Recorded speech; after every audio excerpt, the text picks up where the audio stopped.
maupay nga oras sa aton nga tanan. Yan nga panahon na atubang kita hindi dakuing krisis.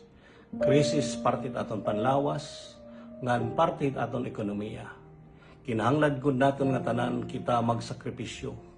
Sanglit ako nangingin niyo po hay yung nga tanan. Nakikimaluoy, pagburublig kita. Ayaw na ayaw gud kita pag kinalaag. Ayaw kita pag kinalakat. Iwasa ta ini nga aton mga hurhurog po. Kay kinahanglan naton nga tanan maghirot hini nga sakit. Bisan hi ako, naka-self-quarantine ako di dihabalay. Waray ko kinakarawat nga mga bisita.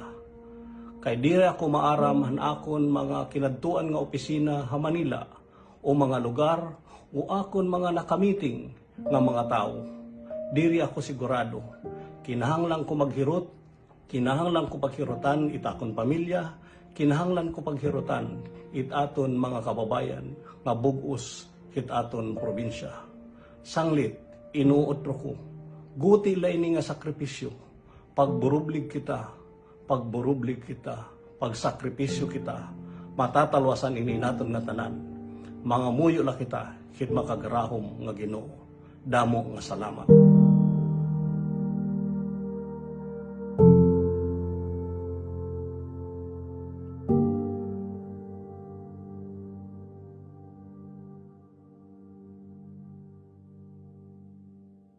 Habang ang mundo ay lumalaban sa banta ng COVID-19 o coronavirus, mayroon iba't ibang paraan upang makatulong sa paglaban nito. Number 1. Iwasan ang matataong lugar. Number 2. Dumistansya ng kahit isang metro mula sa mga may sintomas. Number 3. Laging magtakip ng bibig kapag ikay umuubo. Gumamit ng tissue o ang pagitan ng iyong braso at itapon agad ang ginamit na tissue sa basurahan. Number 4. Iwasan ang paghawak sa bibig at ilong. Number 5. Magsuot ng face mask kapag ikaw ay may lagnat, ubo at sipon. Number 6. Ugaliing maghugas ng kamay gamit ang malinis na tubig at sabon. Number 7. Ugaliin ding magdala at gumamit ng alcohol-based hand sanitizer. Kapag ikaw ay nakakadama ng sintomas tulad ng lagnat, ubo, sipon, at hirap sa paghinga, agad na magtungo sa pinakamalapit na ospital o tumawag sa mga hotline na ito.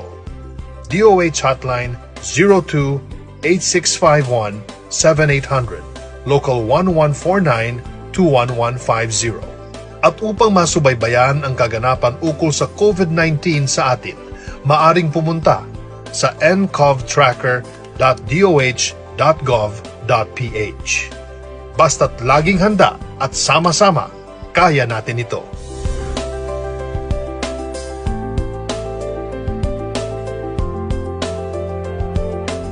Ito po si Secretary Martin Andanar ng Presidential Communications Operations Office.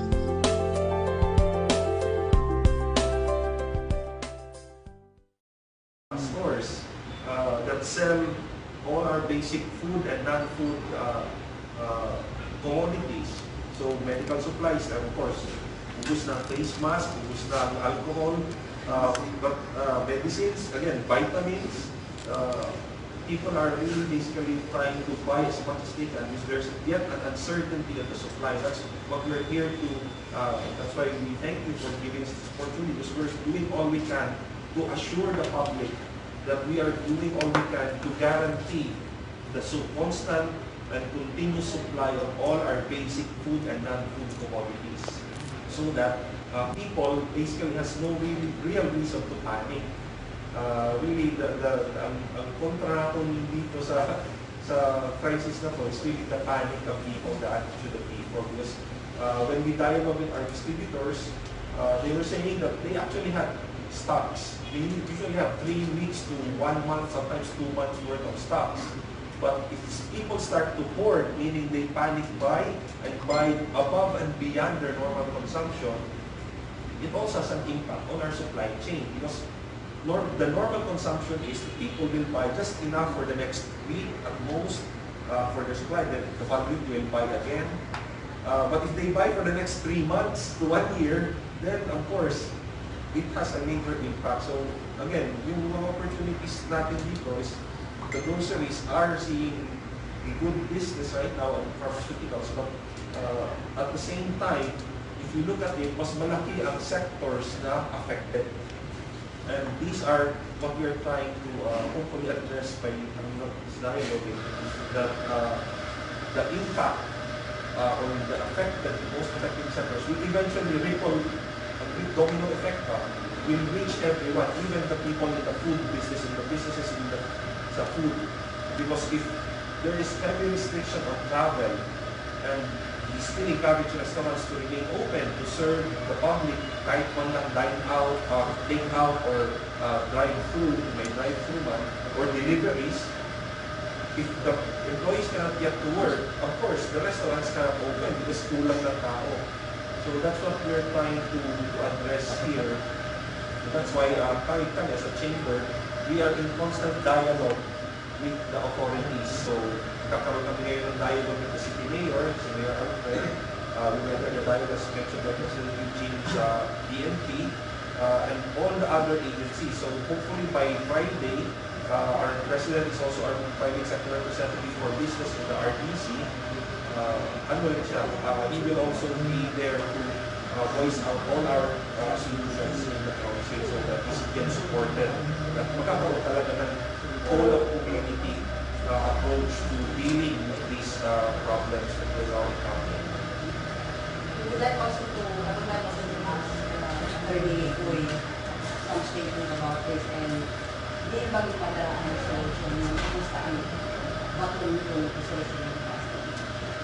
Actually, the resolutions are addressed to the respective government agencies, and we are already being formulated, or some of them are communicated verbally to the agencies. Like for example, our proposal for the ordinance, enactment of the ordinance of an anti-hoarding, anti-panic buying ordinance, I have talked to Councilor Corpulaya to sponsor the ordinance. So we have conducted research.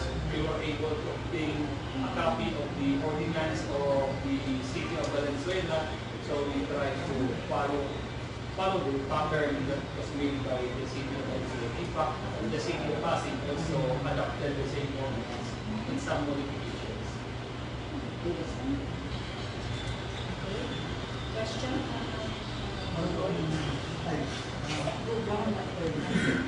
Elmer.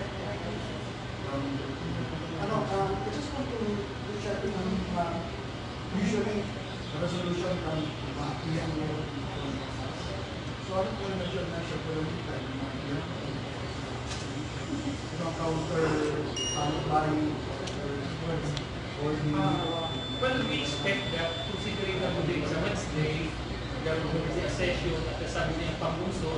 Then I already sent a copy, a soft copy to Councilor John Barulaya, hopefully that they can introduce it today. For example, if they are not ready, probably for first review, then on the next session, there will be the second and third review of that matter. So probably the request, if it will be acted immediately, by next week, next session, it will be approved. Okay, so mayroon naman ito meron ito mga paani na isa diri pa napoformulate ang resolution. Pwede na nila interpersonal discussion. so ang mga measures para adverse effects happening then ano yung mga proposals? Ano yung mga that proposals Right now kasi, we had an emergency meeting with the Department of Tourism led by RD Karen Profes the previous week. Pero with the most recent developments, nagiging academic na kasi yung mga immediate proposals there that we discussed. Like, we were planning to have a specific targeted promotion campaign just for Eastern Visayas. But again, given the nature of the virus and how it spreads, buta na academic yung campaign na yan. Because kahit nasabihin natin COVID-free, and then even that, medyo takot kami dyan pag sinabing COVID-free in Eastern Visayas. Because really, the reality is, I think it's a well-known fact that hirap tayo sa mga test kits. And even if the test kits, actually meron test kits, but even the test kits that are here, The problem is transmitting the test samples from the persons under monitoring or investigation to Metro Manila kasi yung analysis, hindi pa pwedeng, the test kits that we have right now, hindi pwedeng gawin ng analysis right here. It has to be sent to the RITM in Manila. And the problem is, walang flights, walang domestic sea, ano. The only hope is if they transmit it via land, but nag-expire kasi yung test sample after a few hours. So if you do not get it to the laboratory in time for testing, so right now, ang tourism, so going back to your question, the problem with the tourism is really at this point in time, at this stage, we just have to accept the fact that we have to lock down, or ang gamit na term is quarantine. Basically, cooperate with the quarantine to stop the transmission, the exponential transmission of the virus. But at this point in time, those establishments, like kami, mga hotels that are still open, what we have done is we have basically escalated and elevated our sanitation procedures. Ang recommended lang ng mga sanitation procedures, in fact, this is one issue I raised during the tourism emergency meeting, na tuloy tayo sa pag-push ng standard uniform protocols for sanitation per industry subsector. So I gave the Department of Tourism, the Department of Health, a copy of the Ministry of Health of Singapore and National Environment Agency of Singapore, their standard guidelines on cleaning and sanitation. And this came out, last week of January, meron na sila nito ang Singapore. And since then, they have evolved, they have revised it a few times already. So, since January hanggang ngayon, walang nilabas DOAs, walang nilabas ng mga other line agencies. So, sabi ko, there's no harm in copying what Singapore is doing. We just have to acknowledge that we copied this from Singapore. And what we did, ang mga hotel like kami, ang hotel namin, we adopted all the guidelines and we even innovated. We adopted what we call hospital standard sanitation. Like sa rooms namin, we use ultraviolet lamps, disinfection lamps, which again, common na ginagamit sa mga hospitals when they disinfect the rooms to treat patients. Tigrato namin ang rooms namin as if para hospital room. So that's our standard of sanitation. So in addition to the standard wipe down, we sanitize all touch points, mga tabletops, handrails, doorknobs, light switches, mga counters. Mga tao namin, naka-protective equipment. Hopefully, the next few weeks, if you notice, I'm wearing a protective goggles. Kasi kahit may mask tayo, pag may sumiga dyan, or may tumubo sa harap mo, it only takes a few milliseconds for the droplets to reach your eyes. Protected nga ang ilong at bibig mo, hindi naman protected ang eyes mo, useless ng mask. But again, to some extent, nakakatulong pa rin ang mask. So we agree with the lumabas ang city government addendum that they now require all frontliners to wear protective masks. So we agree with that, but really if you want to protect yourself, ano pa rin yung mga basics po? Hands, proper sanitation, avoid touching your face as much as possible. If you touch any surface, tapos mamilig ka kawat ng mukha or ano, avoid that. So we have trained our employees, our staff, and housekeeping namin and frontliners to do that. So at this point in time, yung mga napagtapan namin during the emergency sessions of tourism, yung mga promotion campaign to push externalized local domestic tourism, muna academic na at this point eh. So what we're doing is, for those establishments that are still operating, we have to increase our level of sanitation and prevention. Yun na lang ang talagang magagawa natin at this point in time. Hopefully, hindi na umabot sa lockdown. Right now, we're under quarantine. So I think in that area, we have leeway as long as, again, we cooperate with all the proper procedures like ito, mga social distancing and proper sanitation talaga, personal hygiene to ensure that kung meron man dyan nagkakawang dyan ng mga COVID virus, hindi natin makukuha because we practice the recommended personal hygiene practices. Discussion here with the RBC. Can you propose na provision with your military plane, mga dadalata ng mga sasakyan? Let's rely on It is part of the directive of the president. wala na. Wala yung commercial airlines na that, yung sa Air Force, will continue. In fact, even sa mga delivery of basic of goods, hindi yun itigil. Padayon na ginapon from Manila, from anywhere, padayon na ginapon. That's part of the Actually, when I first read yung advisory from DOH Region 8 na may problema kasi si LBC hindi na daw magkagaranti ng delivery ng sample si Dyvw, immediately, that is screenshot of that message, of that advisory. Pinalaro ko po, if you remember, si Attorney Tech Lim is now, our former city administrator, is now with Davao City and DRRMC. I sent immediately a screenshot of that advisory. Sabi ko, Tech, tutukan nito at national because we really cannot afford that hindi kaagad na a-analyze yung samples natin dito. Kasi we get a false sense of security. COVID-free is Eastern Visayas. Yung pala, COVID-free kasi hindi pa lumabalik yung sample, na talaga bang positive or negative ang isang person under monitoring or investigation. So we really want to get that, ensure that that continues smoothly. It's the person that starts at Philippine Air Force will bring that swab test. The DOH here is already corrected that OCD, and also corrected the Air Force. It's never a problem. Yes, because OCD is part of the interim task force. So padami sila nandun, hindi lang sila nandun sila sa presidential table palagi. Question from Este, latest our latest. Because of this panic comment, tao naman mga maglupa, they're afraid na paano may matabong na Philippine, diba? Like Yolanda. So, ano na pinili mo yung business sector? Para yung, syempre, kung tabi, hindi ka naman promoting, at least naman naman makapalit ka. Yes. I think they had a meeting last night. So Ano yung mga measures? Actually, with the assurance of the PNP, Ninfa was also raised as one of the questions regarding safeguarding all of the people here in the community.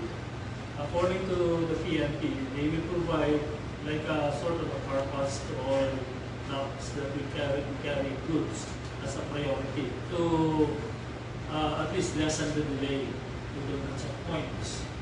And another thing, because it was also raised by some of the distributors that their problem is these delays of, number one, kasi Manila, Napulo, and implementation. What happened is the groceries and the pharmacies were told to open, but eventually some of the groceries, the big department store, were not able to open because lack of manpower. They've been cancelled na ng public transport. So that is the dilemma now. That also includes some other factories. When I asked my friend, who is also a distributor, the status of their stocks, at this point, only pag ihapon nila notice mo, the status when will it be coming. But according to them, local stocks among all the local distributors, kaya within 2 to 3 weeks itong buffer stocks. Local distributors na aadi ng Ano yun ang global? global. So, they're situated here in Tacloban. But usually, according to them, the stocks ito natin mga grocery stores like the Este, the Robinsons, will only last for a week to 10 days. Now, if this panic buying will not be controlled, eventually, magiging abnormal situation in that stocking. So, we just hope that within this period, within the month, na makontinue itong flow, mag-inflow ito natin mga stocks. This is also the reason why ang ating chamber, I think most of our members also are not agreeable to a total lockdown because eventually this will really create chaos. No? It's not 100% solution because we have to balance the control of the disease and likewise the economic side. Because if we don't control the economic side, waray ka disease, ba't ang tao nagsasara mo kung waray kinakain? That's not gonna happen if you don't control also balance and the economic side. So I think one example for this, like in the inflow of goods. Because if we don't have workers who will be managing and handling the minimum goods, still we cannot deliver ito na itong goods, itong mga basic services. And people also needs to eat. Now, maybe you are not sick with this virus, but you don't have food to eat. Mas matindi ang virus ito. We are having no food. Yeah, because it's really will create something like what had happened in 2013, which we really don't want to happen again. So dito sir, aday ito yung food, aday ito yung supply, hindi na niya i-go more, pero kung tawaton, how safe ito yung mga warehouses? According to the PNP Regional Director yesterday, they have instructed, I think, mobilized the barangay tanods to help in a peace and order situation. But we know that our barangay tanods naman are not armed, and even some barangays don't have barangay tanods. So we know for a fact that the limited capacity, capability of the barangays. So I remember during Yolanda, ang police, nakikinig ka na lang ako ng building. Remember? So how much more can I go down? In this case, that's why we really emphasized, like last time, also raised the issue on protection of mga even kami mga hotels, may napanabilin namin ng mga guests. Some of these guests refuse to leave, meaning like kami, may mga long-staying foreigners who have been here since 1 year, several months na, have never left Tacloban, pero long-staying guests. So we ask the assurance from the police that in case we need assistance, that talagang may available sila nearby patrol car or their nearest precinct can send an officer on site. So nag-assure naman ng mga police that, again, it's just a partnership between the businesses, vigilance on our side, na if we notice something na medyo alanganin na or maybe may nagpaplano dyan, and we notice them, may mga CCTV naman kami and other equipment, we already alert the police. So again, cooperation between the private sector and our authorities pa rin at the end of the day to ensure that what happened in Yolanda really does not happen again. We also need to address the public na pag nakikita nila na sila, i-alert nila.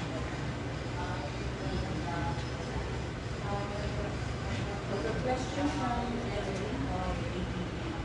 Sir, if on month will not be enough in terms of resolution, what one month ba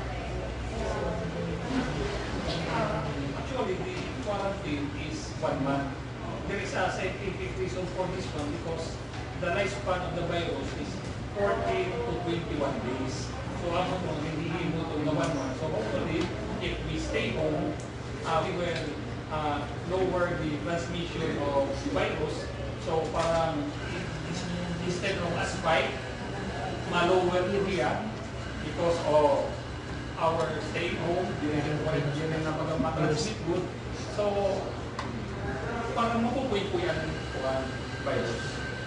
So that is to flattening the curve or to eliminate itong transmission area. That is the concept of social distancing. question?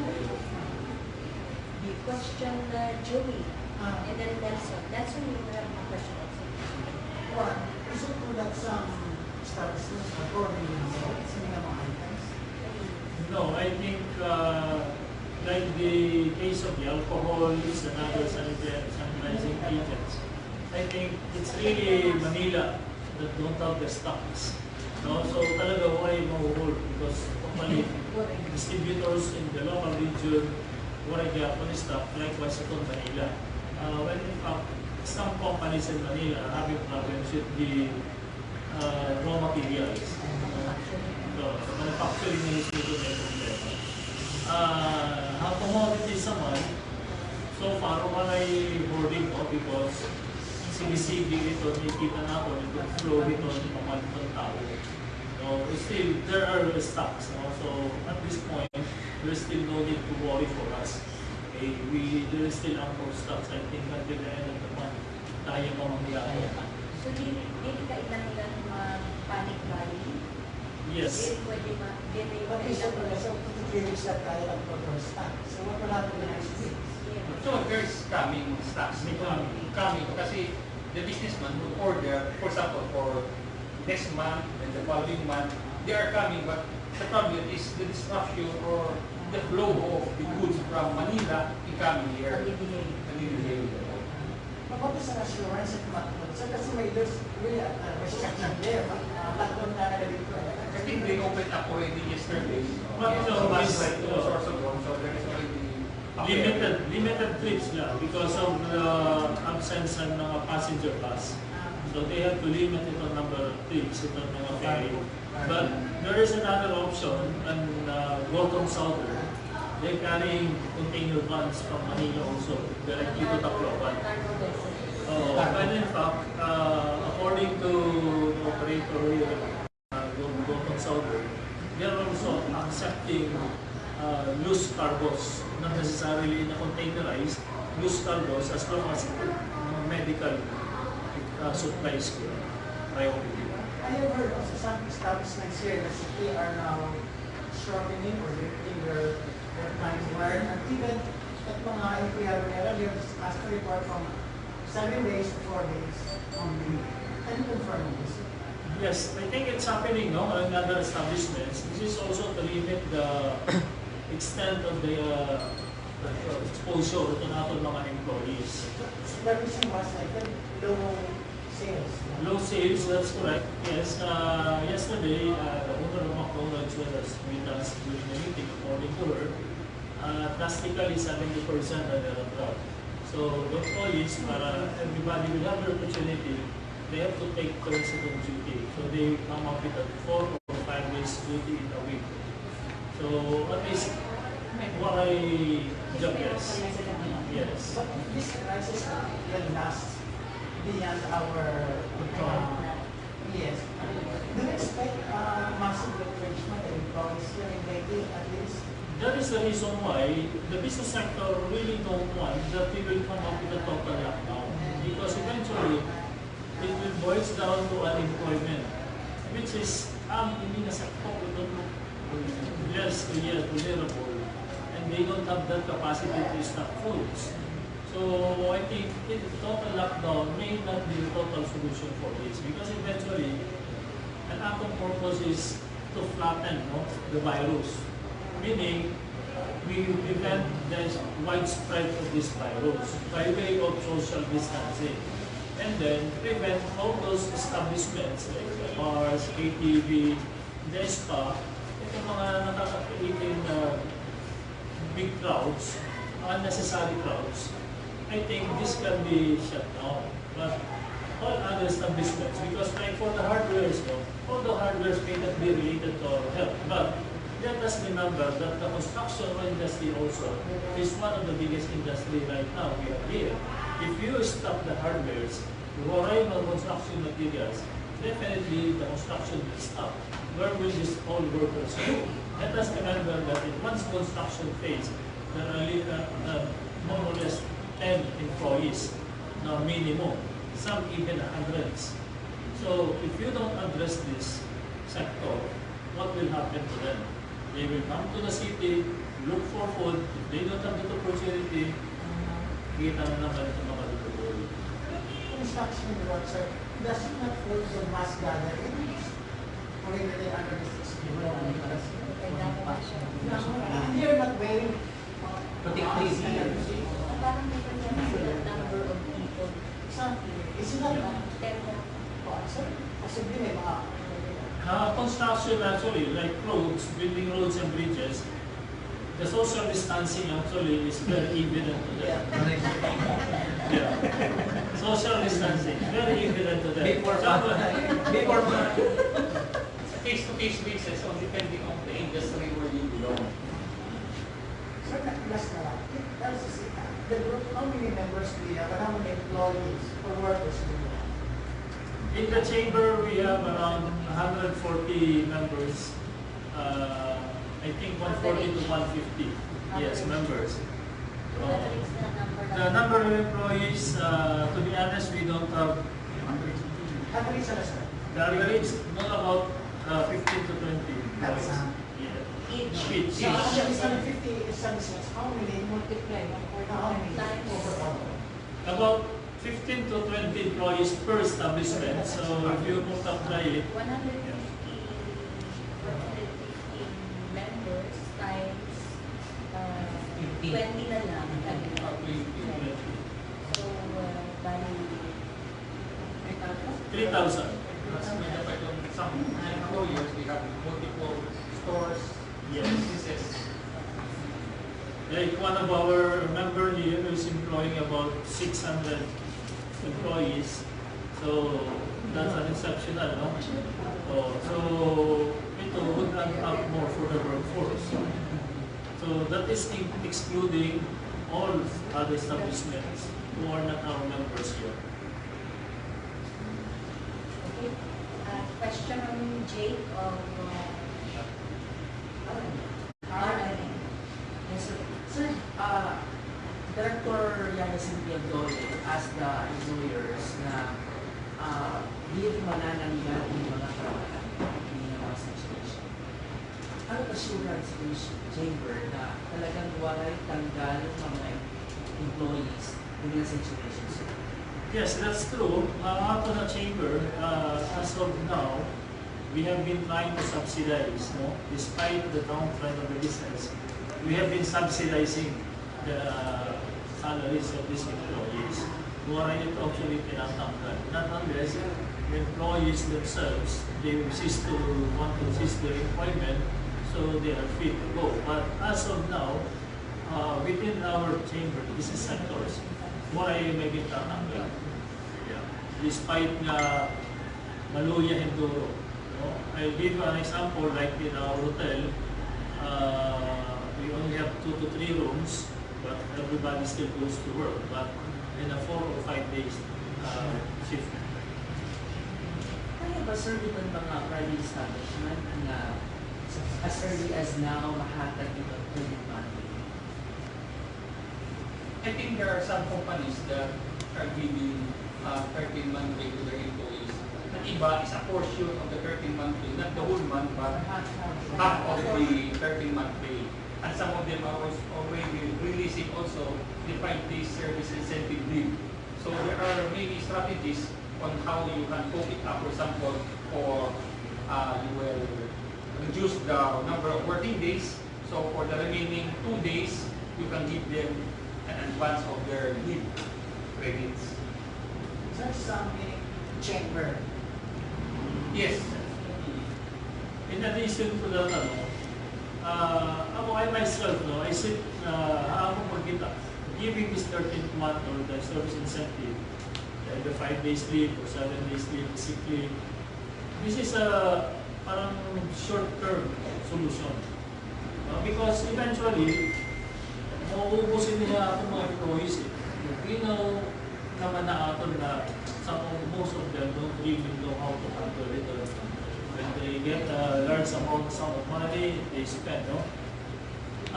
For us, I think the better way is, as long as they have work every week, they will be able to sustain their expense. No? Even if this virus will go through for several months, Basta may work. basta may work weekly, they can survive. No? At least if you have 4 days or 5 days, rather than giving them 1 day millionaire, so we don't even know if it will last for a week or 2 weeks. Then what happens next? Tutubos na. No? So I think it's still better that the business will still continue, as long as the private sector is willing to operate.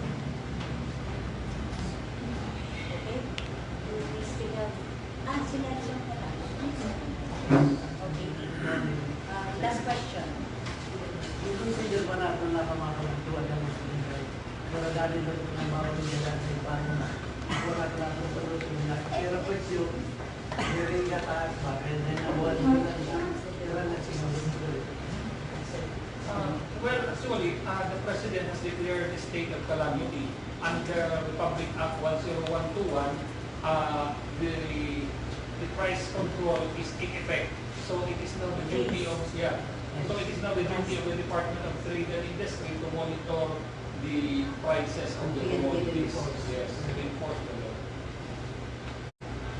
Okay? Okay, wala na.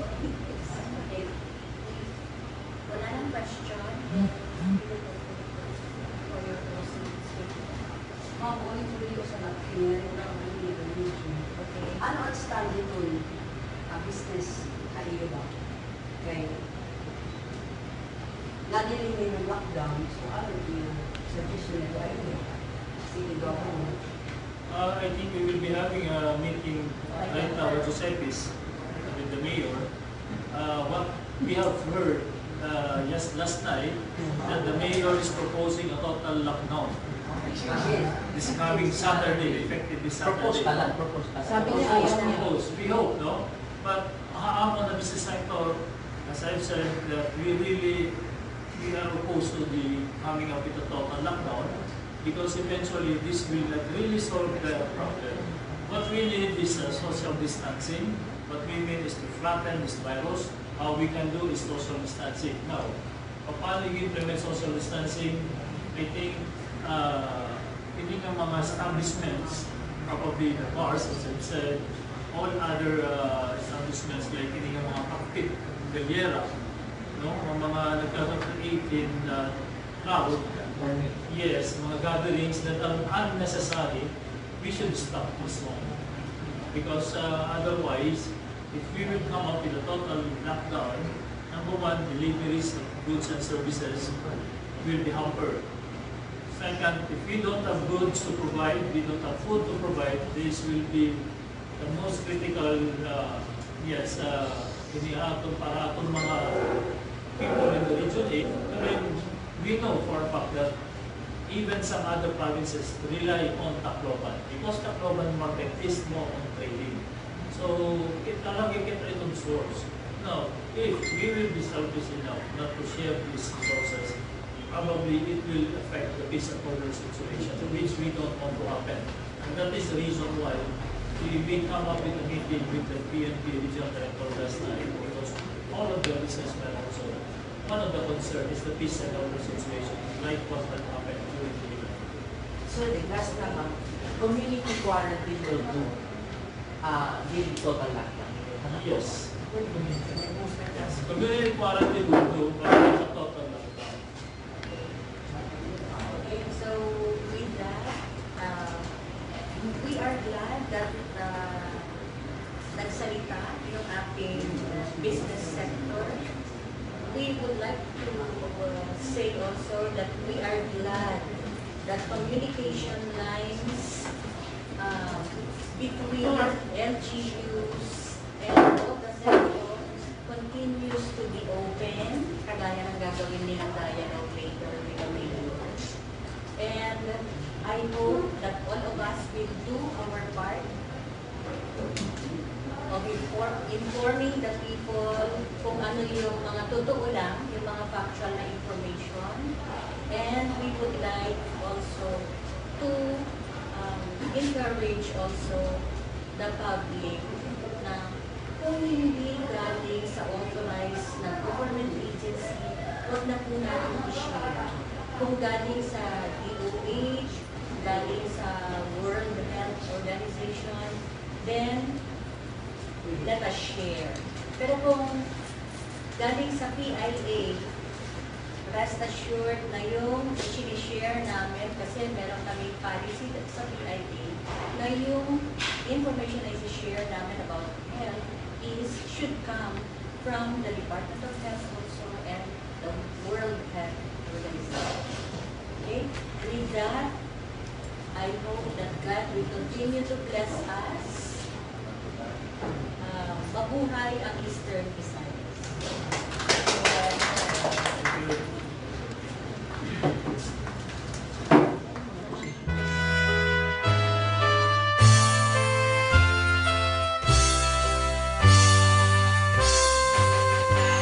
See